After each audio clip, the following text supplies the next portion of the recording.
Hey everybody, happy Thursday. It is Thursday shot day and weigh day, and I'm coming to you this week from Tombstone, Arizona, and I'm going to take you out with me out to the OK Corral and do a little shootout to give me my shot. I know that's silly, but whatever. So this is week number 53 on Tirzepatide, which means I am 2 days shy of 1 year on Tirzepatide. And I've got a special video coming out for you on Saturday all about that 1 year. So be sure and hit subscribe so that you don't miss that coming up in just a couple days. So if you're new here, hi, I'm Carrie and I'm a nurse practitioner. I've lost over 50 pounds on compounded Tirzepatide and over 110 pounds from my highest starting weight. My highest weight was about 265 pounds about 25 years ago. But I spent most of my adult life in the 190 to 210 range. And I started Tirzepatide on May 2nd, 2025, weighing 202.2 pounds.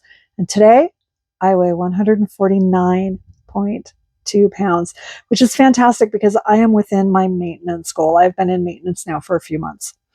So my maintenance goal is 145 to 150 pounds, and I am right there, and I'm ecstatic because this week has been crazy with the junk food. Just absolutely insane. Yesterday I had Chinese food, but on top of that, my husband has just wanted junk food while we're traveling. He wants to eat junk food constantly. So we have had chocolate and ice cream and donuts and candy and more candy and more candy and chips and bread. Like I never ever eat bread at home, but we're having bread all the time here. And somehow the Tirzepatide is keeping my appetite under control enough that I'm doing okay, and I'm still within my goal weight. But I'm afraid that if I don't slow it down, it might not stay there. But for right now, I'm still good. So, in fact, my husband loves soft serve ice cream so much, and this last week has been really stressful on the road. We've had some things go wrong, frankly. And he's a stress eater. He's on Tirzepatide too, but he's still a stress eater. So he's been wanting ice cream, and we actually went to Dairy Queen today, and I got a blizzard. And I shouldn't have, but oh well. So it has been a crazy time. You know, we were at Grand Canyon last week, which was gorgeous. We had intended to spend 2 days at Grand Canyon, which turned into 5 because we are in a travel trailer, and the tongue jack, which lifts the trailer on and off the truck hitch, broke and completely broke. And so we ordered a new one from Amazon. There wasn't one we could find locally within 100 miles. So we ordered one from Amazon. We had it delivered to the post office in the Grand Canyon. And it was over a weekend, and they were closed on Saturdays. So we pulled in on a Wednesday night. We had intended to stay until Friday. We had to stay till Monday until the part came in. And it took my husband like 5 minutes to swap it out. When it came, it was really easy, and it wasn't even expensive, but we had to wait for the part to come.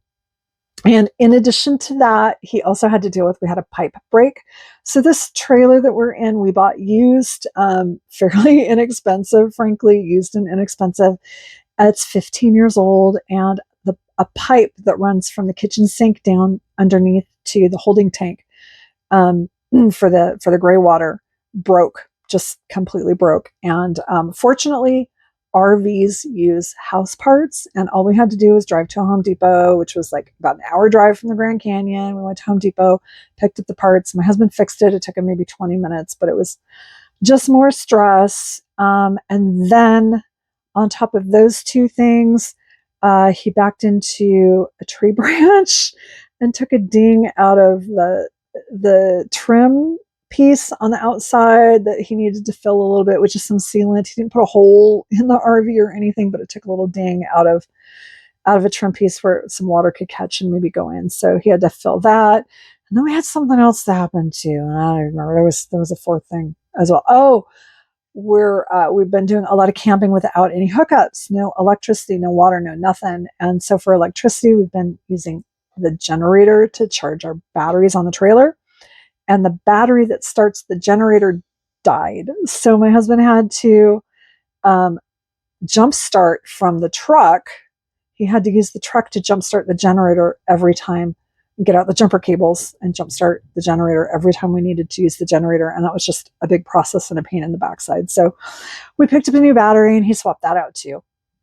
So he had like 4 projects to do while we were stuck at the Grand Canyon.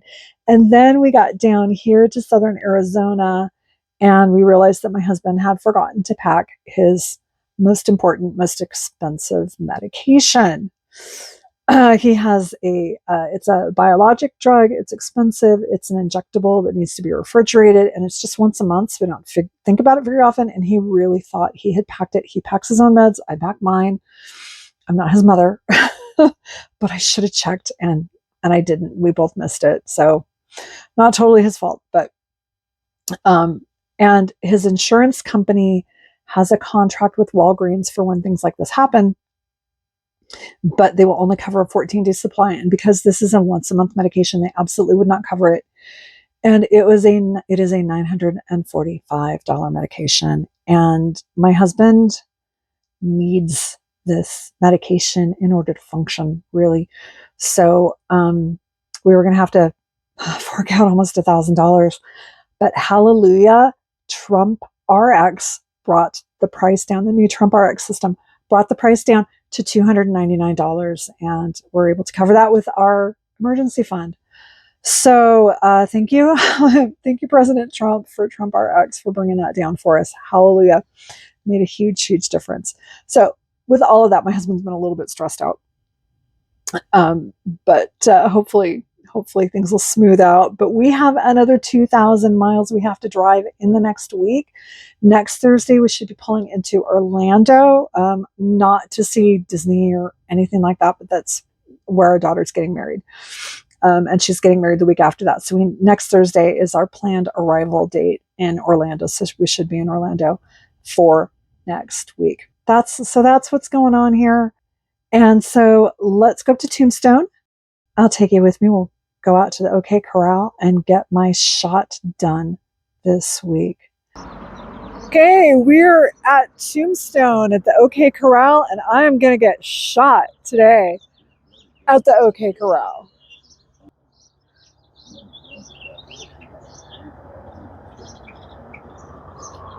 Okay. All right, we got shot at the OK Corral today.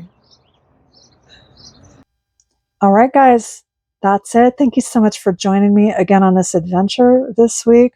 Pray for everything to go smoothly for us on our next 2,000 miles. And I'll update you next Thursday. But in the meantime, I have a video about my 1 year coming out in just 2 days. So be sure and hit like and subscribe to follow along so that you don't miss that. And I hope you guys are having a great week. And I'll see you soon. Bye for now.